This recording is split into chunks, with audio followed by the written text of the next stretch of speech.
Halo teman-teman, saya Tasya Widya. Di video kali ini saya akan bahas sesuatu yang sebenarnya cukup menarik.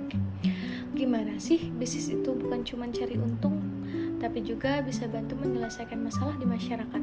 Dan justru dari situ, bisnisnya bisa semakin kuat. Contoh nyatanya, Gojek. Gojek bukan cuma aplikasi transportasi, tapi juga membantu banyak orang untuk berpenghasilan, terutama dari driver dan UMKM.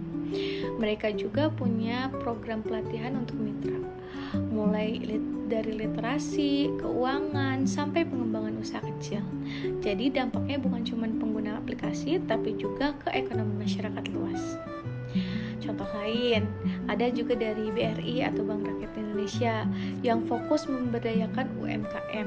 Mereka menyediakan akses pembiayaan untuk usaha kecil yang sebelumnya sulit mendapatkan pinjaman.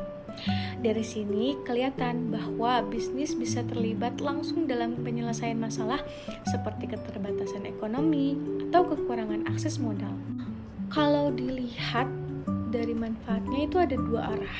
Yang pertama dari perusahaan, mereka punya reputasi yang lebih baik, yang lebih kuat, jadi orang lebih percaya karena mereka merasa perusahaan ini benar-benar punya dampak positif. Selain itu, loyalitas pelanggan juga bisa meningkat.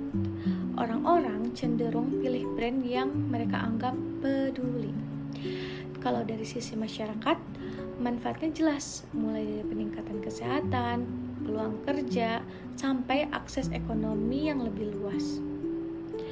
Jadi sebenarnya ini bukan sekedar kegiatan sosial, tapi juga strategi yang bisa menguntungkan semua pihak. Kenapa sih penting bisnis mempertimbangkan masyarakat? Karena bisnis itu hidup di tengah masyarakat. Kalau masyarakatnya punya banyak masalah, bisnis juga nggak akan berkembang maksimal. Maka sekarang banyak perusahaan mulai berpikir jangka panjang, nggak cuma soal profit, tapi juga soal sustainability. Dengan melibatkan masyarakat sebagai stakeholder, bisnis juga lebih stabil, lebih dipercaya, dan punya daya tahan lebih kuat.